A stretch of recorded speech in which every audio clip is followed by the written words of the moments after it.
नमस्कार बंधू भगिनींनो, सनातन सत्य या आपणा सर्वांच्या आवडीच्या आध्यात्मिक यूट्यूब चॅनलमध्ये आपणा सर्व श्रद्धाळू भक्तांचे, ईश्वराच्या लाडक्यांचे व निंदकांचे देखील मनपूर्वक स्वागत। बंधू भगिनींनो, आजपर्यंत ज्यांच्या अंगात संचार येतोय, ज्यांच्या अंगात वारं येतंय, त्यांच्या बाजूने किंवा त्यांची बाजू घेणारे व्हिडिओ मी अनेक टाकली। अनेक लोक अंगात वारं येणाऱ्या लोकांची निंदा करतात आणि याच्यासाठी अशा लोकांचा पाठिंबा बनून मी काही व्हिडिओ टाकली आणि मला काल परवा एक कमेंट्स आली की आमच्या सासूच्या अंगामध्ये दैवी वारे येते, संचार येतो, परंतु त्या आम्हाला खूप छळतात, शिव्या शाप देतात। म्हणजे एकंदरच त्यांचं असं म्हणणं होतं की अंगात येत असताना असं कसं करू शकतात, त्या अशा वाईट कशा वागू शकतात। आणि या संदर्भात आजचे व्हिडिओ मी आपणासमोर घेऊन आलोय। ज्यांच्या अंगात वारं येत असेल, संचार येत असेल, हाजरी येत असेल, हवा येत असेल, अशा सर्व लोकांनी हे व्हिडिओ शेवटपर्यंत पाहायचा आहे। बंधू भगिनींनो, खरं पाहिलं तर अंगात वारे येण्याचे प्रकार 4 ते 5 आहेत हे यूट्यूबवरती सर्वप्रथम मी सांगितलं। आणि दुसरा विषय असा आहे की अंगात वारं येणारे लोक आज सुद्धा अनेक लोक असे आहेत की अंगात वारं येतं परंतु ते व्यवस्थित वागत नाहीत। व्यभिचार करणं, कपट करणं, लोकांचं वाटोळं करणं, शिव्या शाप देणं किंवा अनेक अंगात वारं येणाऱ्या लोकांची लग्न झालेले असतात तरी सुद्धा त्यांचे अनेक प्रेम प्रकरण असतात। अनेक वेळेला गुरु शिष्यांच्या मध्येच लफडी असतात। असे अनेक प्रकार आहेत की ज्यामुळं लोकांना वारं अंगात येतं, अशा लोकांना नावे ठेवायला जागा निर्माण झालेली असते। अनेक लोक व्यसनी असतात, म्हणजे अंगात वारं येतं एवढाच काय तो त्यांच्याकडे पॉईंट असतो, अन्यथा अनेक लोक खूप विचित्र वागत असतात आणि वारं तर घेत असतात, देवाची कोडी सोडवण्याचं काम करत असतात, त्यांची गादी देखील असते, परंतु हे विचित्र वागत असतात। त्यामुळं समाजातील काही लोक अशा लोकांच्याकडे चुकीची बोटं दाखवत असतात की अंगात वारं येतंय आणि हा चुकीचं कसं काय वागतोय। तर अंगात वारे येणाऱ्यांचे असे अनेक लोक आहेत, यात चांगले लोक फार थोडे आहेत आणि विचित्र वागणारे अनेक लोक आहेत, हे मलाही मान्य आहे। तर अनेक वेळेला अंगात वारे येणाऱ्या लोकांना गुरु होण्याची हौस निर्माण झालेली असते। त्यांना असं वाटते की आता माझ्या अंगात वारं आलं, आता मी गुरु झालो, शक्तिशाली संपन्न व्यक्ती झालेले आहे, आता मी गादी चालवू शकतो, मी लोकांची कोडी सोडवू शकतो, गेनमाळी करू शकतो, गुरुमंत्र देऊ शकतो। म्हणजे अशा लोकांना गुरु बनण्याची घाई झालेली असते। परंतु बंधू भगिनींनो, अंगात वारं येण्याचा आणि गुरु बनण्याचा काही एक संबंध नसतो। उगीच आपलं कोणाच्या तरी अंगात येतंय म्हणून कोणालाही तुम्ही गुरु बनवून घेऊ नका। गुरु हा ज्ञानाचा खजिना असतो, ईश्वराचा साक्षात्कार केलेला असतो, अनुभूती घेतलेला असतो। ज्याच्याजवळ ज्ञान असतं, अनुभूती असते, तो गुरु असतो। केवळ अंगात आलं म्हणून गुरु करून घेण्यात अर्थ नाही। म्हणून अंगात येणाऱ्या लोकांना माझी एक विनंती आहे, पहिल्यांदा असं आहे की तुमची चूक नाही आहे, तुमचा जो पण कोणी गुरु आहे तो पण तुमच्यासारखाच फालतू वागतोय, त्यामुळे तुमच्यावर पण तसे संस्कार होत आहेत। जर तुम्ही गुरु केलाय तर गुरु तुम्हाला योग्य वागायला शिकवत असतो, तुमच्यावरती चांगले संस्कार करायला शिकवत असतो किंवा भक्तीचा खरा मार्ग तुम्हाला शिकवत असतो। परंतु तुमचा गुरुही तसलाच असतो, मग तुम्हीही तसंच वागता आणि उगीचच अनेक लोकांना बिनकामाचाच गर्व झालेला असतो की माझ्या अंगात येतंय, माझ्या अंगात येतंय म्हणजे मी देव झालो।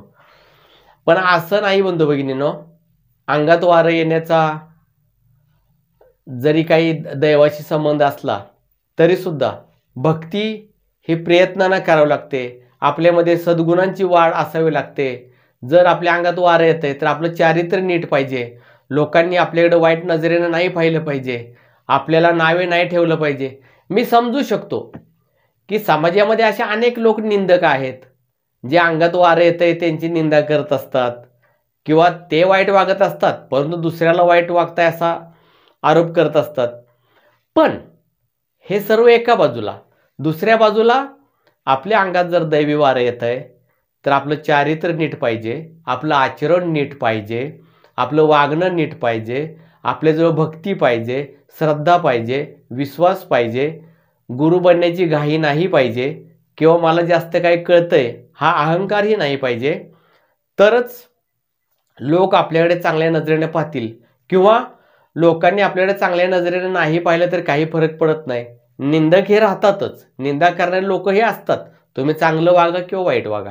परंतु मी या ज्या उणिवा दाखवल्या त्या कोणाच्या की अंगात तर येतंय, परंतु हे चुकीचं वागणं याच्यावरती मी बोललोय. आता अनेक वेळेला अंगात येण्याचा गैरफायदा घेऊन माझ्या अंगात येतंय. 16-17 वर्षाची मुलं गुरुवर्य बनून बसलेले आहेत. कोणाचं वय 28 आहे, कोणाचं 30 आहे, कोणाचं 25 आहे. आणि एवढ्या कमी वयामध्ये गुरूंचा अधिकार यांना प्राप्त झालेला आहे. का तर ते म्हणे माझ्या गुरुनी मला तो अधिकार दिलाय, कारण माझ्या अंगात येते. मी आधी सांगतो, अंगात येण्याचा आणि गुरु होण्याचा काही एक संबंध नाही. तुमच्या गुरूंच्या अंगात येत नसलं तरी सुद्धा ते गुरु असू शकतील, कारण त्यांच्याजवळ ज्ञान असेल, ईश्वराची अनुभूती असेल, चारित्र्य चांगलं असेल, सद्गुण असेल, तर ते गुरु असतातच. गुरु होण्यासाठी अंगात येण्याची आवश्यकताच आहे असं नाही. त्यामुळं अंगात ज्यांच्या वारं येतंय त्यांना मी आज सुद्धा हात जोडून नम्र विनंती करतोय की कुठंतरी ईश्वराचा अंश तुमच्या शरीरामध्ये येतोय, भगवंतानं कृपा केलेली आहे. बिनकामाची मस्ती आणि अहंकार अजिबात करू नका. ईश्वर अहंकार लगेच जिरवत असतो. चुकीचं वागू नका, गैरवर्तन करू नका. आणि आज सुद्धा मनाला खूप वेदना होतात की गुरु शिष्य परंपरा ही बदनाम झालेली आहे. गुरु शिष्यांच्या मध्ये खुलेआम बोलतोय, मी खऱ्या अर्थानं बोलतोय, गुरु शिष्यांच्या मध्ये प्रेम प्रकरण निर्माण झालेली आहेत. गुरु हा आपला आई असतो, बाप असतो, आणि त्यांच्यात प्रेम प्रकरण लपडी चालू झालेले आहेत. कारण हे गुरु बनण्याच्या लायकीचे नाहीत. केवळ मार्केटिंग करून स्वतःचा बडे जेव्हा मिरवून हे मोठे झालेले असतात, हे गुरु नसतात. म्हणून अंगात वारं येत असताना आपल्याला काही नियम अटी पाळावे लागतील. चांगलं वागावं लागेल, चारित्र्य नीट ठेवावं लागेल, भक्तीचे मार्ग समजून घ्यावे लागतील, आणि एकंदरच आपलं जीवन आपल्याला चांगलं जगावं लागेल. जसे की एखादा साधू हा शब्द आपण उच्चारल्याबरोबर एक चांगल्या स्वभावाचा, एक चांगल्या आचरणाची व्यक्ती आपल्या डोळ्यासमोर येते. किंवा पूर्वीच्या काळी म्हणा किंवा आत्ताच्या काळी देखील तुळशीची माळ, पंढरीची माळ गळ्यात असली की त्या व्यक्तीवर लोक विश्वास ठेवतात की नाही, याचं चारित्र्य चांगलंच असतं. तसंच अंगात आल्यानंतर आपल्यावरती एवढा लोक भरोसा नाही ठेवत. अंगात येतंय मग याचं आचरण काय, तर पहिल्यांदा भक्तीमध्ये आचरण चांगलं पाहिजे, सद्गुण पाहिजेत, गुण चांगले पाहिजेत, तरच हे होतं. अन्यथा मग असे लोक चर्चा करतात की अंगात येतंय परंतु आचरण चांगलं नाही, कुरापती गेलेले नाहीत, कपट गेलेलं नाही, कारस्थान गेलेलं नाही आहे. आणि अशा वाईट प्रवृत्तीच्या व्यक्तीच्या अंगात वारं येतच कसं? असे लोक अनेक जण मला प्रश्न विचारतात. मी तुमच्यासाठी लढा देतोय की अंगात वारं येणाऱ्या लोकांना लोक नावं ठेवतात, म्हणून मी तुमची बाजू घेऊन लढतोय. परंतु जर तुमचंच आचरण नीट नसेल तर लोक हसणार आहेत. म्हणून माझी आपणा सर्वांना विनंती आहे, अंगात वारं येणं ही एक बाजू आणि भक्ती ही दुसरी बाजू. भक्तीचा आणि अंगात वारं येण्याचा काही संबंध नाही. तुम्ही भक्ती करा, वारं येत असेल तरी चालेल, परंतु भक्ती सोडू नका.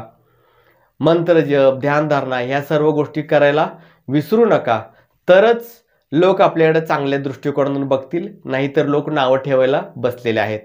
त्याचबरोबर माझी आपणा सर्वांना विनंती आहे की रविवार दिनांक 29/10/2023 रोजी आपलं ध्यानयोग शिबिर आहे. ज्यांना या शिबिरामध्ये प्रवेश घ्यायचा आहे त्यांनी ताबडतोब आजच्या आज आपली नाव नोंदणी करा. किंवा हे व्हिडिओ तुम्ही नंतर जरी पाहिलं 29 तारखेनंतर, तरी देखील माझं आपणास सांगणं आहे की मी प्रत्येक महिन्याला 4 वेळा, 5 वेळा, 10 वेळा देखील हे ध्यानयोग शिबिर घेत राहणार आहे. तुम्ही ज्या पण वेळेला आत्ता व्हिडिओ पाहिलाय तुमचं रजिस्ट्रेशन करा. व्हॉट्सअपला तुमचं नाव, गाव, पत्ता पाठवायचा, आत्ता जो मी फोन नंबर दिला तिथं, आणि त्यानंतर तुम्हाला शिबिराच्या डिटेल्स मिळतील. पुन्हा एकदा हात जोडून विनंती आहे, अंगात येतंय तर भक्तीही वाढवा, चारित्र्य शुद्ध ठेवा, जीवन सुंदर जगा, आणि आपल्याकडे कोणी वाईट बोट नाही दाखवलं पाहिजे. ही व्यक्ती चुकीची वागते तरी हिच्या अंगात येतंय असं करू नका.